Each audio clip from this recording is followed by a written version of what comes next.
When is a weed not a weed? We'll tell you the answer when we talk about vegetables. Welcome to the Garden Angelus, where we talk about flowers, veggies, and all the best dirt. I'm Dee Nash from Guthrie, Oklahoma, where I garden on 7.5 acres out in the country. And I'm Carol Michael from Indianapolis, Indiana. I have a suburban garden measured in square feet. It's about 1/3 of an acre. We call ourselves Garden Angelus because we are evangelists for gardening. We love gardening, and we want you to love it too. Yes, we do, and we aren't afraid to spill the beans and tell all of our gardening secrets, the good, the bad, and even the ugly. But that's enough of who, what, when, where. Let's move on to this week's episode. Hello, Dee.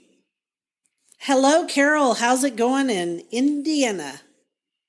Feeling a little frantic. You know, it's May, and guess what? What? We are still toying with frost. Yuck. And we had a ton of rain on Mother's Day, which, as we're recording this on Monday, that was yesterday, I would say probably an inch between Saturday night and this morning. So that is a good soaking, but all good, because I planted out more perennial pansies and some other plants, so they're getting a nice soaking in. And Dee, I found more perennial pansies. I found some at the grocery store, as you recall, because I sent you a picture. Yeah, you've been sending me perennial pansies for weeks. I mean, I'm afraid your whole garden is going to be perennial pansies. Trust me, it's not. But I found Halo Violet, Purple Showers, Northern Light, Starry Night, and Halo Sky Blue, I think. So anyway, I need to get serious about weeding. And I also need to tell our listeners one more thing. Okay. So last week I teased about another gardening book I was reading. And I said I would tell you the name of it this week. Yes. So it's called The Small Garden. Yes. By C.E. Lucas Phillips. And it has an introduction by the Dowager Duchess of Devonshire. Really? The Dowager Duchess that you love? I'm still down in what I call the DD of D rabbit hole. That's good, though. She's worthy. So it's been fun. And I'll tell you what, this book, parts of it are just hilarious. I mean, I have never laughed about a description of garden soil like I laughed with this book. So when I finish it, I'm taking my time through it. When I finish it, we're going to do a whole review on it sometime this summer. I mean, it is a hoot. Sounds good. It was written in the 50s originally. What's your garden doing today, Dee?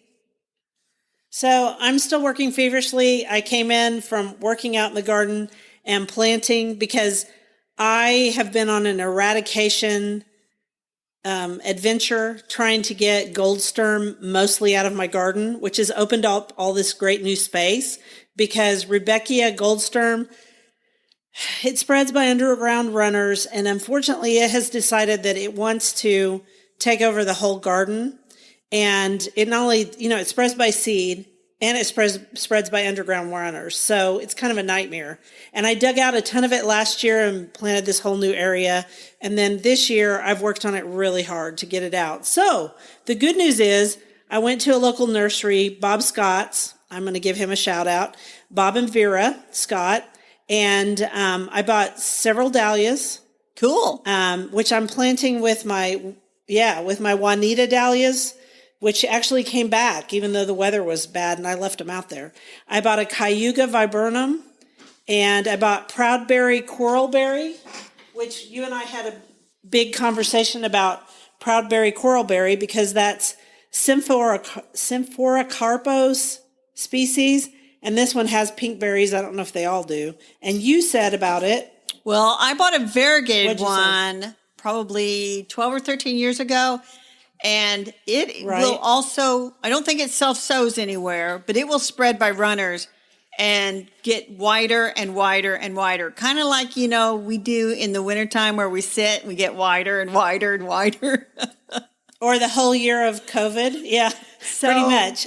So I'm going to watch it. Yes. And it's one of those ones where you can kind of rip those runners off and just keep them pruned back. And I eventually kind of ripped mine out because I didn't give it enough room. And I really felt I was more in love with the other stuff that was growing there. So I had some baptisias it was covering up. And I'm like, you know what? You're not that pretty. and out it went, even though it had variegated leaves, and that was lovely. So I'm anxious to see how coral berry Symphoracarpos does in your garden. Yeah, and this one's called Proudberry, so it's a selection, I think. But we'll see. Proudberry, keep on growing. Keep on growing, but don't grow too much. I also bought a blueberry Sunday Baptisia, and I'm working out there planting a lot of that today. I'm a big fan of Baptisias. I'm not planting it next to the coralberry. I am too. Yeah, I'm a huge fan. I mean, they really help our bees, and I'm not talking about the honeybees. They help our bumblebees because they love Baptisias, and they're such a part of the middle of the United States. So I've been working hard, pulling out more gold sturm, planting new things. And I bought another dang old beautyberry. We'll see if I can get one to grow this time. I haven't ever been able to grow the American one. I know, everybody's laughing. Go ahead. Laugh. Well, I tell you what, the American one is not really that hardy for me, and so I've had the Asian one. I do too. And again, it's kind of crowded out now between a viburnum, and then on the other side of it is a shrub that, of course, I can't remember the name of, but it's a native shrub, and it just has a little space in between. And I have to cut it back every year and come back from the roots, and it's almost not coming back from the roots anymore. So I don't know. I ain't worried about it.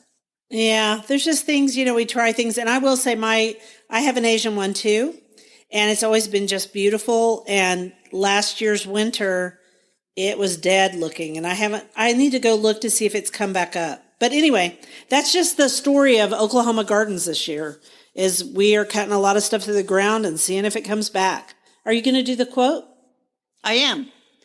The sweetness of life lies in usefulness, like honey deep in the heart of a clover bloom. Laura Ingalls Wilder. I love this quote. I do, because honeybees, right? You do. Honeybees and clover. Yeah, we're going to talk about clover today as our flower. Yes, which people think we're nuts. I have a story. That's why we're going to talk about clover. I want to hear it. Want to hear it? Yes. So I have raised these really avant-garde children, and I really take a lot of pride in that. They do not follow the crowd. It doesn't matter what the crowd is doing. My children divert off. And I think it's because their dad and I are rebels. So the other day, Megan called me. Megan's my second oldest. She's the one that has the little bit granddaughter. And she called me and she was like very indignant. And I said, "What's up?" And she goes, "I went to the store to buy some clover. I went to the box store and they laughed at me." And I started laughing. And I said, "Honey, what did you want clover for?" And she goes, "Because we have to make clover chains." And I was like, I get it. Okay, because our lawn has always had Dutch clover in it, right? Yeah. And so my kids think that clover is a desirable plant, which I would argue it is a desirable plant. It is a great... Amen, sister. Yeah, I love clover. With my kids, I did little chains, little crowns for them when they were little kids. And we would sit in the clover, and clover smells good. And once upon a time in lawns, clover, Dutch clover, was part of the mixture, right? Amen. Because clover in a lawn is, I purposely have planted it in my back lawn where the neighbors can't see. So I told her, I said, "Well, it's kind of hard to buy it, but you can come over here and just dig up some of my clover and transplant it to your lawn. And before long, you will have all the clover you want." And I said, "But that's white Dutch clover. And then there's other kinds of clover too." And so the other day, this same daughter was over with my granddaughter, and she looked down in my lower pasture and she said, "My word, what is that beautiful stuff blooming in your lower pasture?" And I said, "That would be crimson clover." I said, "I planted a mix of seeds last year of crimson clover, Dutch clover, and another clover." And she was like, "I've got to have that." And I said, No, you really don't want crimson clover. The reason I have crimson clover is it's a great honeybee plant. And so once all the seeds are done, which they're about done, and once all the clover does its blooming, then we'll mow it down. But until then, no, you can just come enjoy it here. But there's all kinds of clover. There is. And so you remember last year and the year before probably, I got really into some Trifolium repens, which is, for lack of a better way to put it, interesting leaf clovers that make good filler plants in containers. And so remember I was going to have a national collection of them? Yeah, I do remember this. Which I don't know that you want a national collection. There's not very many, yeah. And there's one great big one. I don't know that we've listed it here, but there's one that has great big leaves, and they're purple, and people actually sell it here pretty commonly, and people use it in their shade gardens here because it handles the heat. It's not too Are you talking aggressive. about, there's an Oxalis that people confuse with clover that Proven Winners has, like charmed wine? It could be. I don't know. I would have to go look it up. So it might be that I am talking about that. But finish talking about your trifolium. Well, repens. the trifolium repens, it's just starting to show up sort of as this little odd thing. And as soon as I saw it in the greenhouse, I mean, like Courtney and I had like this, we have like this mind meld sometimes, and she'll just see these plants. They look kind of fun. And I'm like, I got to have that.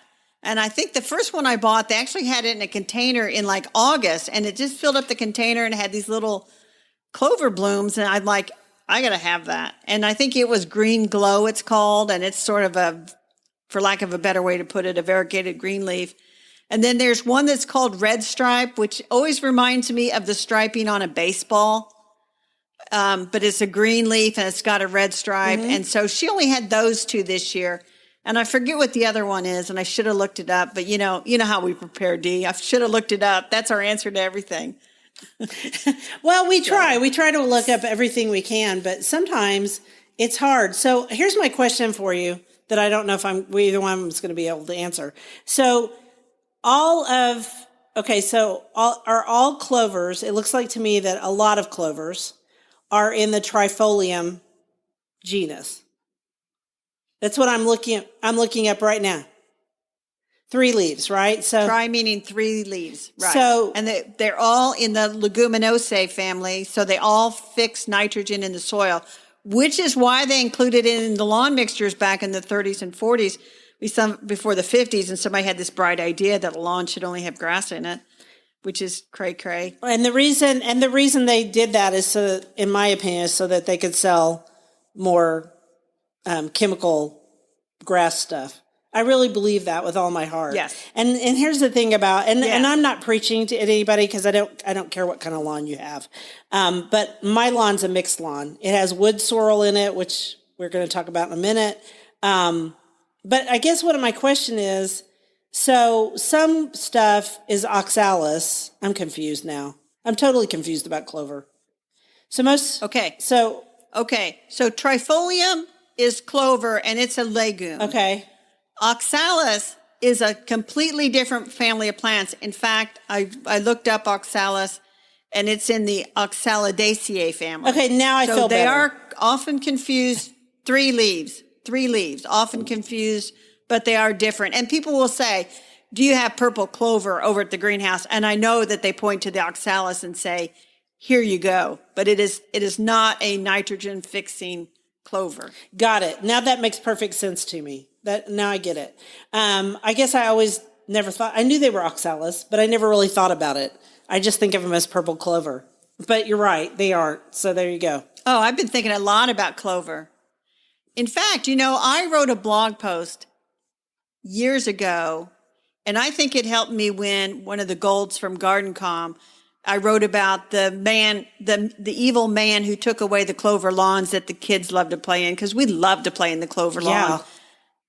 We do. And so I will find that old blog post, and I'm going to link to it because I think people would enjoy reading it. I do too. And feel better about themselves if they have clover in their lawns, which I do. So one of my clients that I went to visit, I went to visit this couple, and they're lovely. And one of them was, they live in a neighborhood in Edmond, Oklahoma, which is this upper middle class suburban neighborhood, town really. And so they live in this neighborhood, and of course everybody's land is Bermuda. And, because Bermuda covers most of Oklahoma. And they had a few weeds growing in it. And so the one lady said to me, well, how do you feel about, in particular, this was henbit because it was early. And I said, I think henbit's great. And she said, okay, well, will you tell my partner, will you tell her? And I said, yes.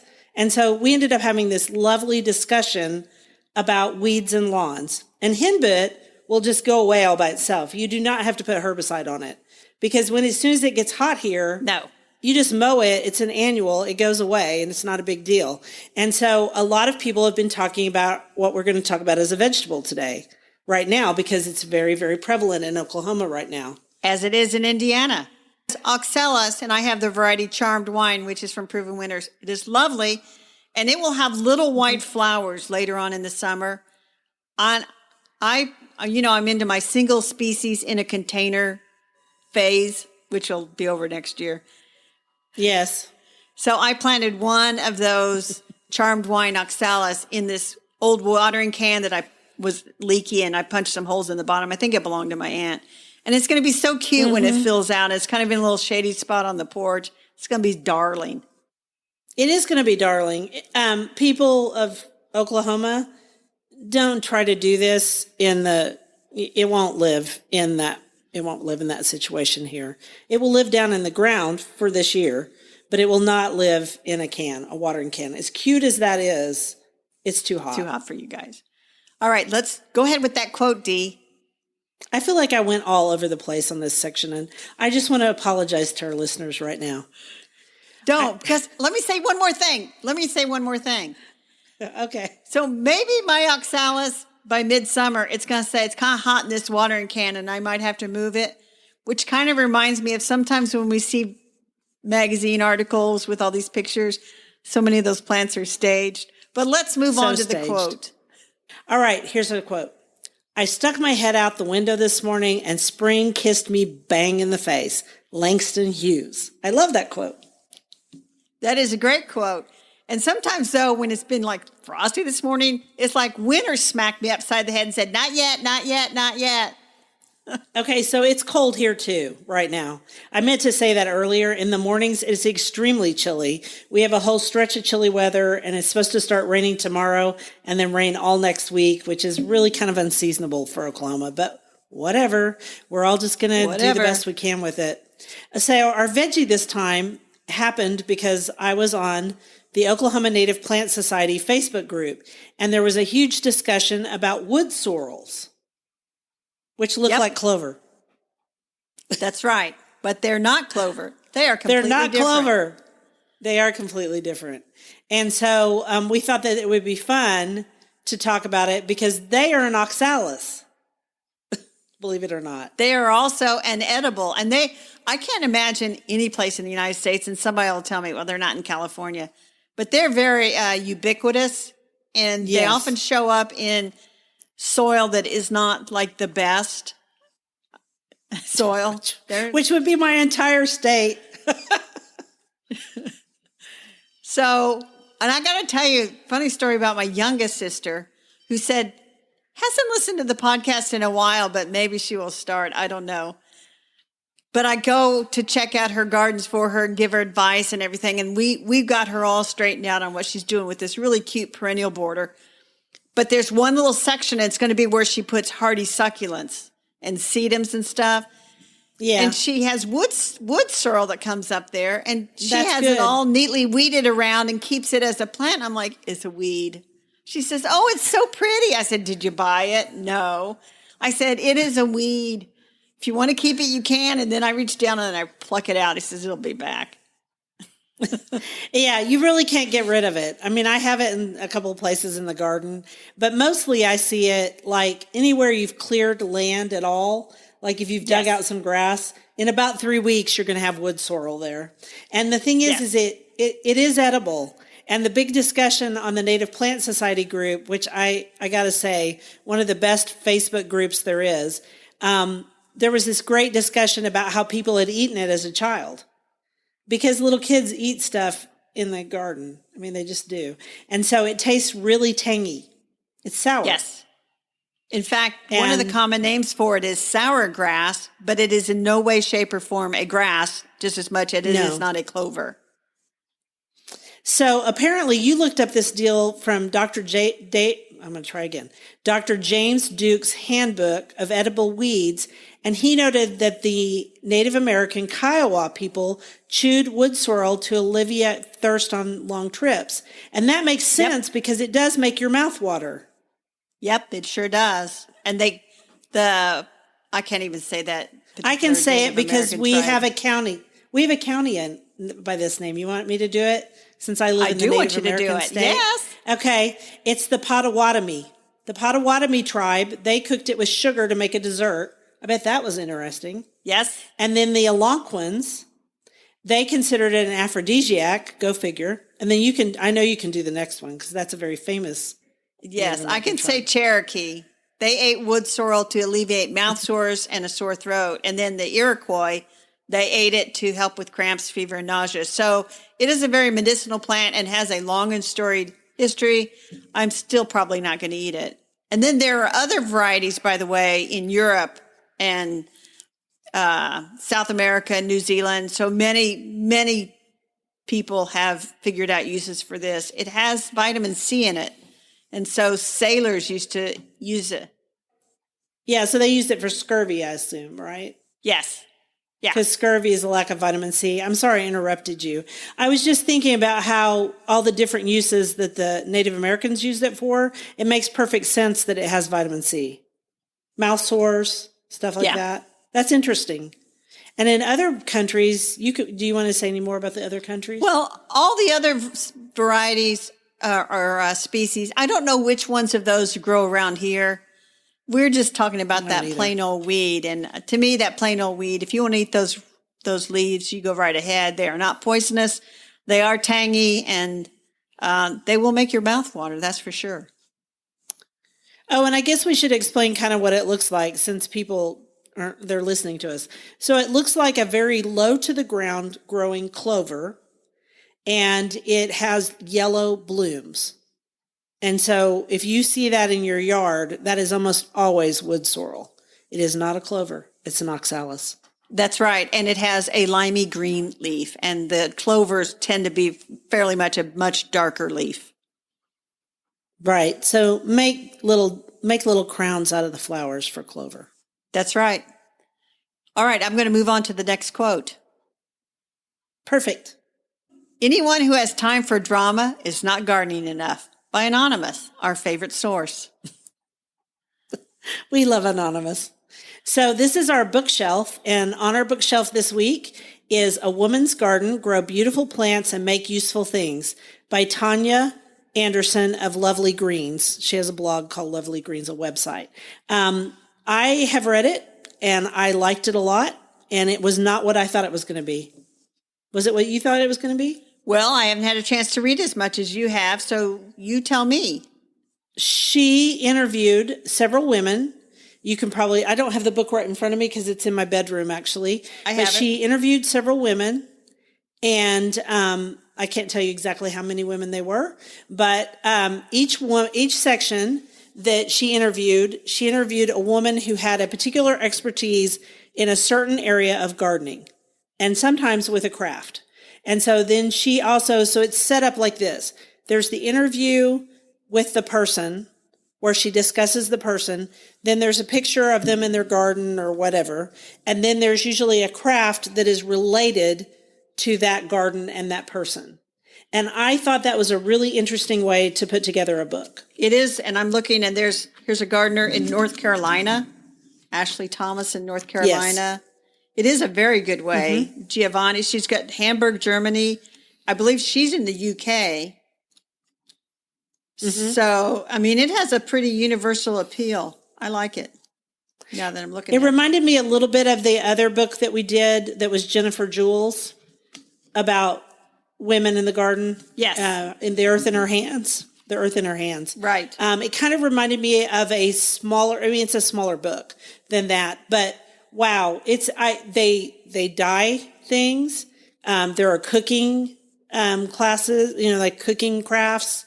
There are all kinds of crafts, dried flower crafts. I really enjoyed it. For one thing, I got to learn about some new people that I didn't know. And I will say this right up front, though. I am the least crafty person on the planet. I love to cook. I love to garden. I used to do cross stitch. I've knitted. I paint by numbers. That is it. I am not going to dye my own yarn. I'm just not doing that. I have grown edible flowers. I've not dried them. Are you crafty, Carol? No, not terribly. I mean, I'm kind of like you. I've done cross stitch. I've tried different things. But I have an older sister, and you want to talk about crafty. I mean, that woman has spun her own yarn.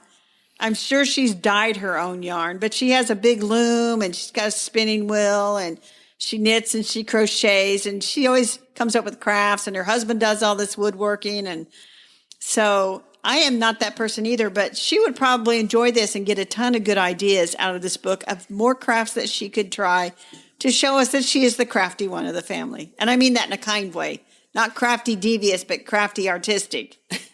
Right. And I admire people who are crafty because I think that's great. I think it's cool. I don't have time to be crafty. I have 4 children. So I just don't have time anymore. I did all that stuff before I had kids. But Tanya, I thought she did a really good job because this will appeal to gardeners. It'll appeal to women who want to read about other women or men if they want to read about women. And then it will also appeal to people who like to do arts and crafts. What a brilliant idea. That's all. It is a brilliant idea. And so, yeah, this would make a great, that for all those reasons. And you can kind of dip in and out and read a story and get inspired to do something, go off and do it, and then come back and try the next one. It would be a great book to read right before you go to sleep. You know, like when you're trying to wind down, it's a good book for that. Shall I do the next quote? Yes, please.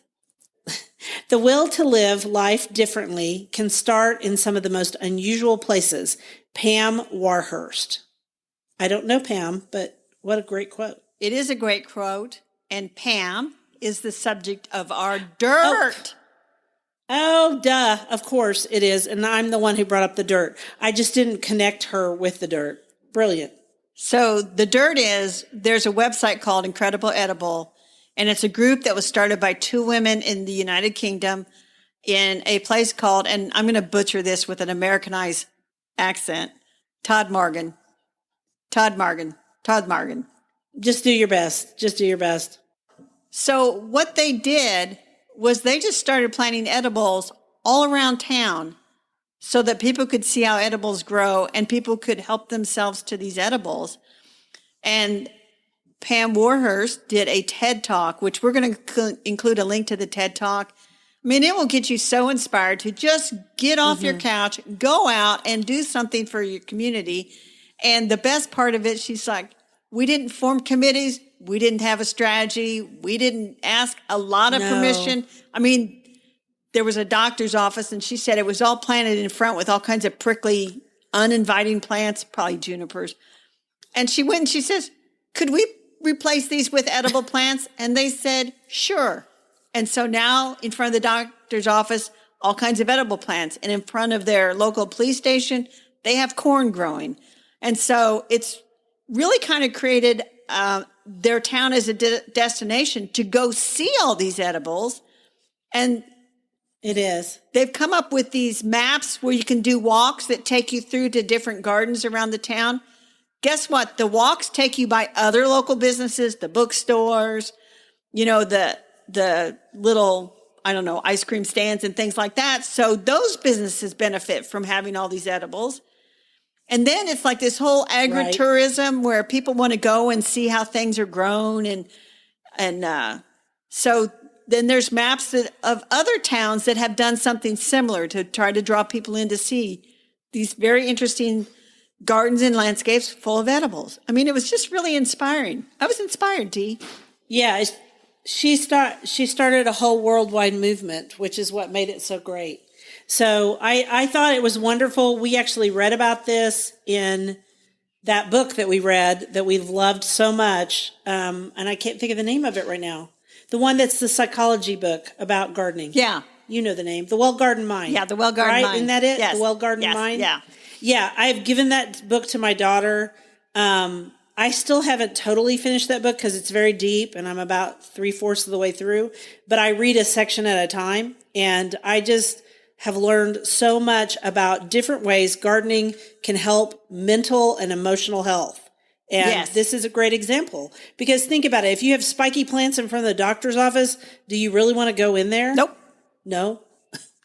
It's like needles. Nobody really likes them. I'm going to grab a link to that book and put it back on this week's show notes in case people missed that episode. So, Dee, Okay. now that we're all inspired, what is your garden commission for the week? What are you going to get done? So I went ahead and I cut down my hollies that died because they were basically dead from the cold. And they were also too big for the space and they were crowding things out. And then I sat down and thought a lot about what I wanted back in there. And it has to do with what we just talked about. It's not edible, but it has to do with softness. So I had spreading yews at the other end as a backdrop. And I went to TLC Nursery today and I bought 2 more spreading yews and then I bought a Hicks yew to cover up my air conditioner. And the way it connects with the other deal is about spiky plants. Those hollies that I had super spiky leaves. They lost some leaves every year. It was very unpleasant to weed in that bed. Does that make sense? I don't like spiky plants very much. And so I decided I was going to make this ribbon of spreading yews because, and here's why. Spreading yews can handle the shade. Spreading yews are soft and they look soft. They are also evergreen and they make me happy. So I'm going to plant those this week. That's what I'm going to do. That's good. That is way more ambitious than me. So here's what I'm doing. I'm finally going to, I've been taking the tomato and pepper plants outside, but it's been cold, so they've had to go back under the lights. Mm-hmm. So I'm going to get back into hardening off my peppers and tomatoes, and I'm going to weed and edge and really kind of get everything into shape, so to speak, and get some areas taken care of. And I think that's going to be enough. All the perennials that I bought this past week, they have all been planted. So the only thing I have to plant are annuals at the moment until I go buy more plants. So here, I think you bring up something really smart. So we talk all the time about how our climates are different. You're a month behind me, right? I am. So you are exactly where I was 4 weeks ago, where I was just trying to get my beds back in shape, get things mulched, do that. I don't edge because I have Bermuda grass. It's a long story. But, just the things you have to do to get the garden in shape so that you can start doing other things. And also I had planted most of my perennials. Now I've bought more since then. But now in Oklahoma, you can pretty much plant anything you want to plant. And you've only got this very small window. And you're going to be there in a month. In 1 month. Yeah, we're not there yet. I'm telling you, people, we're still flirting around with frost. Don't plant your tomatoes yet. I know. I'm so sorry. It was like this last year. Well, anyway, we have nattered along for quite a bit. We want to thank everyone for listening. Thank you for listening to The Garden Angelus. If you like our podcast, please tell your friends about us. Also, hit that subscribe button so you don't miss anything. And if you listen to Apple Podcasts, we'd love a 5-star review. That helps us get noticed by others. Could you also share our podcast with your friends? Word of mouth is still the best way to get the word out there. Yes, it is. And be sure and check out our show notes for links for more information about today's topics, plus links to our own websites. And if you want to help support us, use the affiliate links. If you purchase something after clicking through on them, we earn a small commission. It costs you nothing. And it was lovely to chat with all of you over the garden gate today. Bye until next week. Bye, everybody.